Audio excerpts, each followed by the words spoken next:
And now to our coverage of the upcoming national census. The Kenya National Bureau of Statistics says it is all systems go for the census, which starts tomorrow, amid the seemingly relentless concerns. Some leaders, especially those from the pastoralist communities, are concerned that residents of their counties may not be counted due to the ongoing drought that has forced them to abandon their homes. NTV's Silas Apollo begins our coverage of the big count.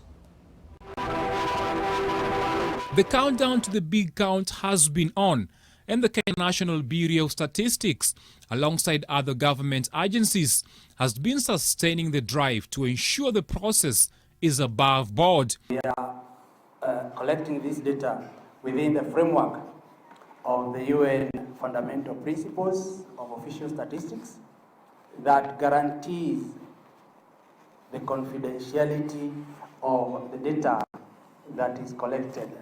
But despite all these assurances, the criticism and concerns still carry on. Various pastoralist communities in Marsabit County are out of their home area where they are to be enumerated, despite calls by the government to return home for the exercise. Ours is to make an appeal to our people wherever they are. They mobilize. We know it is a difficult time when our people have moved. However, reports indicate that the pastoralists of Marsabit are not keen on returning home for the exercise, as the dry season has forced them to graze their flocks in the neighboring county of Samburu, as well as in Ethiopia. As FCDC, we had initially petitioned the government if it could consider postponing this exercise. The concern on the closure of social sports from 5 p.m. Saturday remains a disputed concern.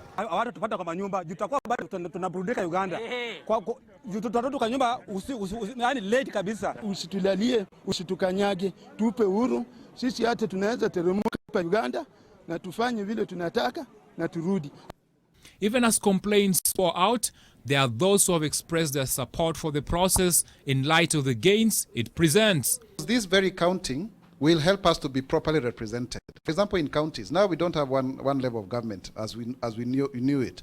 We have two levels of government. How many counties have people with albinism amongst them? Silas Apollo, NTV. Now, Kenya becomes the first African country to recognize the intersex population by introducing a third option in the sex category for the census exercise. For the first time, the government will have factual data on intersex persons, which will help in formulating policies for this group of people. Wangoi reports that the number of intersex persons in the country is currently estimated at about 700,000, and they've had to list as either male or female in the past population counts.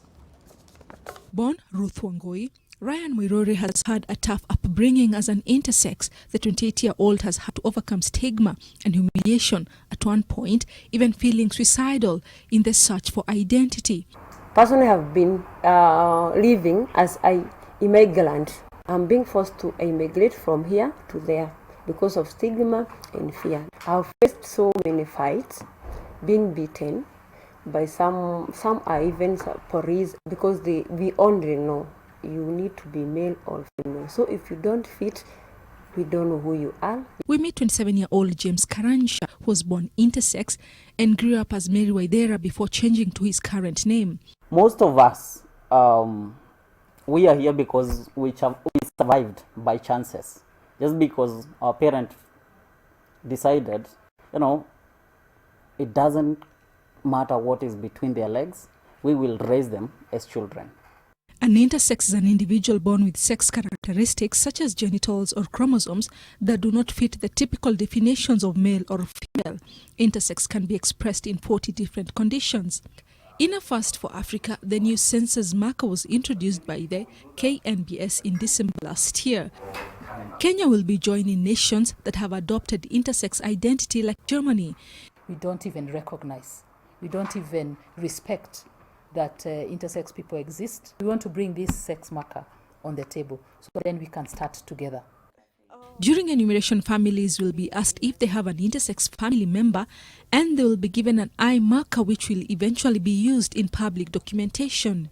We are going to have huge changes in terms of legislation that recognizes the intersex persons. So the census results will just but blend with that conversation. The glove is out. We have to embrace it. If you go to a bank, you must be taken to a secret chamber to be questioned on who you are. We are the only people, despite being of sound mind, we cannot vote because we don't have the right documentations. After the census, I'll be able to stand and say, like, it's true, I exist. And that's why even the government of Kenya recognize there are people who don't fit to be male, I don't fit to be female, and they are intersex. Intersex Persons Society of Kenya also want to be separated from the LGBT community since theirs is a biological condition and not a sexual orientation issue. Rozongoi, NTV. Now, for many Kenyan households, planning for the family is a key part of determining how this basic unit of society develops. Parents often make decisions on the size of their family, which informs the economic, academic, and social planning going forward. NTV's Kusa visited a family in Kisumu County and engaged its members on their in-house planning and how they have been preparing for the national exercise. Take a look. When we got to Atiang's home located on the outskirts of Kisumu town, it was 9:45 in the morning. In just a matter of hours, Atiang's family and millions of Kenyan households will be counted in the much-awaited national census. Atiang says he is ready. Alafu kwa uzuri pia inaenda kufanyika kama niko na watoto wangu hapa wote. So, does he really understand what the exercise is all about? Wakati majina zitaenda huko, ama hesabu itaenda huko, tutakuwa na idadi ndogo tusipohesabiwa. Sasa kama kuna vitu zinagaiwa kutoka kwa wards ama constituency, sisi tutapata ndogo juu hatujahesabiwa venye tunafaa kuhesabiwa. The 42-year-old father of 8 strongly believes that the census plays a pivotal role when it comes to proper planning, even at a family level. Nitakuwa najifunza kujua niko na idadi ya familia wangapi, na walisha namna gani, na wanavaa namna gani. Itanifundisha hata kugawa mali kwa watoto wangu. His wife Julia Anyango, who spends most of her time tending to the family's vegetable farm, told us that after the birth of her 4th child, she opted to go for family planning. Kuna wawili wenye wamefuatana. Sasa unajua hapo itatusumbua kwa karo ya shule. Hapo ndo tuliona ili tusubiri kidogo ili tusukume hawa kama wanaweza enda mbele, ndio tuangalie kama tutaongeza ama tumeacha hivyo hivyo.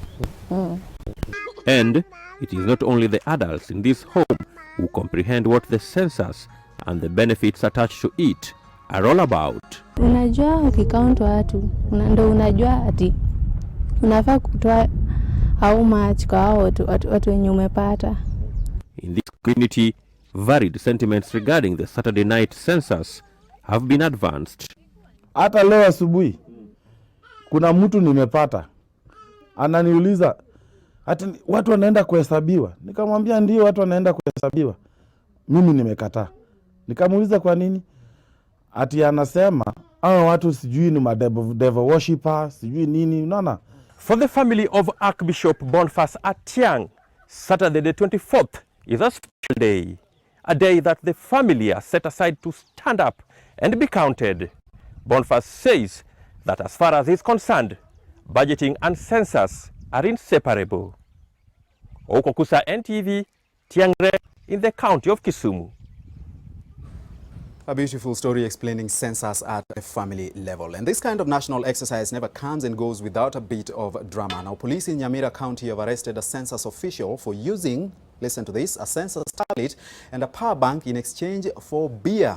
He offered the census gadgets as collateral, though it is not clear how much liquor he had consumed by the time of his arrest. The officer, an ICT expert, was apprehended after he missed pre-census preparations and briefing meeting on Wednesday. The head of statistics in Nyamira says the officer has been interdicted and has already been replaced. The arrest of the official comes just hours before the national exercise commences.